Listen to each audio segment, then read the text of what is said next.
निनाद हॉस्पिटलचे कार्यकारी संचालक डॉक्टर धनंजय केळकर यांची पत्रकार परिषद संध्याकाळी 5 वाजता पत्रकार परिषदेचं आयोजन।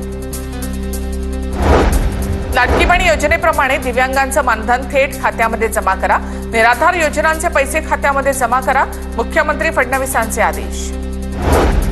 अल्पवयीन मुलीवर अत्याचार केल्याप्रकरणी संगमनेरमधील डॉक्टरला अटक, फरार डॉक्टरला रात्री नाशिकमधून अटक।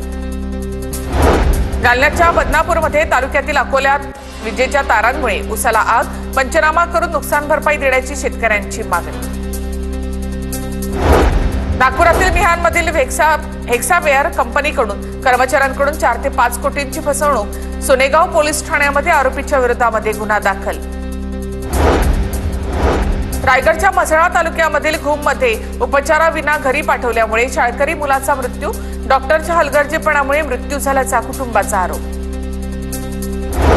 पंढरपूरमध्ये चैत्र यात्रा कालावधीमध्ये भाविकांच्या सुविधेसाठी 5 आपत्ती व्यवस्थापन कक्षांची स्थापना, भाविकांना काही अडचणी आल्यास आपत्ती व्यवस्थापन कक्षाची मदत होणार आहे। सिंधुदुर्गामध्ये खासगी बसमधून मालवाहतूक करणाऱ्या 20 बसेसवर कारवाई, सिंधुदुर्ग उपप्रादेशिक परिवहन कार्यालयाच्या वतीने धडक कारवाई। चंद्रपूर जिल्ह्याचा तापमान आता 43 डिग्री सेल्सिअसवर, अतिआवश्यक काम असेल तरच घराच्या बाहेर पडा, जिल्हा प्रशासनाकडून नागरिकांना आवाहन। छत्रपती संभाजीनगरच्या सिद्धार्थ उद्यानामध्ये उन्हापासून वाघांची काळजी, पालिकेकडून उद्यानामध्ये कूलरद्वारे थंड हवेची व्यवस्था। यवतमाळमध्ये तापमानाचा पारा चांगलाच भडकला, उन्हाचा पारा 42.4 अंशांवर, नागरिकांना काळजी घेण्याचं आवाहन।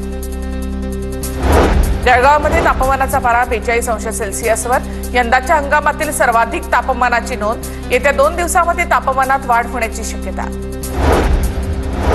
नागपुरातील नाग नदी प्रदूषणमुक्त करण्यासाठी 1927 कोटी रुपये मंजूर, मध्य आणि उत्तर झोनमधील सांडपाणी वाहिन्यांचं जाळं बसवण्यासाठी 1200 कोटींचा निधी वापरला जाणार।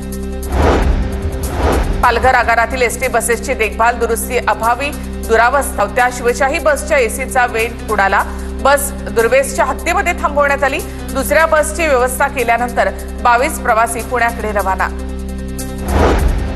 नाशिकमध्ये पतीकडून पत्नी आणि सासूला जिवंत जाळण्याचा प्रयत्न, मध्यरात्री ज्वलनशील पदार्थ टाकत घरही दिला पेटवून, घटनेमध्ये पत्नी आणि सासू गंभीर जखमी। 2 पाळीव श्वानांच्या भांडणामध्ये मालकाच्या विरोधात गुन्हा दाखल, नागपूरच्या इमामवाडा पोलीस ठाण्याच्या हद्दीमधली घटना, श्वानाने एकाचा चावा घेतला आणि त्यामुळे तक्रार दाखल करण्यात आली। शेतकरी नेत्यांचं उपोषण 130 दिवसानंतर मागे, विविध मागण्यांसाठी 26 नोव्हेंबर 2024 पासून उपोषण करणारे शेतकरी नेते जगजित सिंग दल्लेवाल यांचं आंदोलन मागे। सिंधुदुर्गामध्ये पट्टेरी वाघाचं दर्शन, दोडामार्ग पट्ट्यातील निसर्ग अधिवासात वाघाचं दर्शन, निसर्ग अभ्यासक दर्शन वेंगुर्लेकर यांच्याकडून दृश्य कॅमेऱ्यामध्ये कैद। स्मार्ट मीटरसाठी 3 महिन्यामध्ये वेळापत्रक, राज्य वीज नियामक आयोगाचे आदेश, राज्य सरकारने दिलेल्या मुदतीमध्ये प्रीपेड मीटर बसवले नाहीत तर केंद्राच्या अर्थसहाय्याला मुकावं लागेल। सायबर गुन्ह्याची उकल करण्यासाठी सरकारचं मोठं पाऊल, मुख्यमंत्री देवेंद्र फडणवीसांच्या हस्ते सायबर लॅबचं उद्घाटन, मुंबई पोलिसांच्या ताफ्यामध्ये सायबर लॅबचा समावेश। अमेरिकेमध्ये एलॉन मस्क यांच्या विरोधामध्ये संताप वाढला, टेस्ला कारच्या विक्रीमध्ये 13% घट, 3 वर्षातील सगळ्यात वाईट कामगिरी। आणि एक महत्त्वाची बातमी,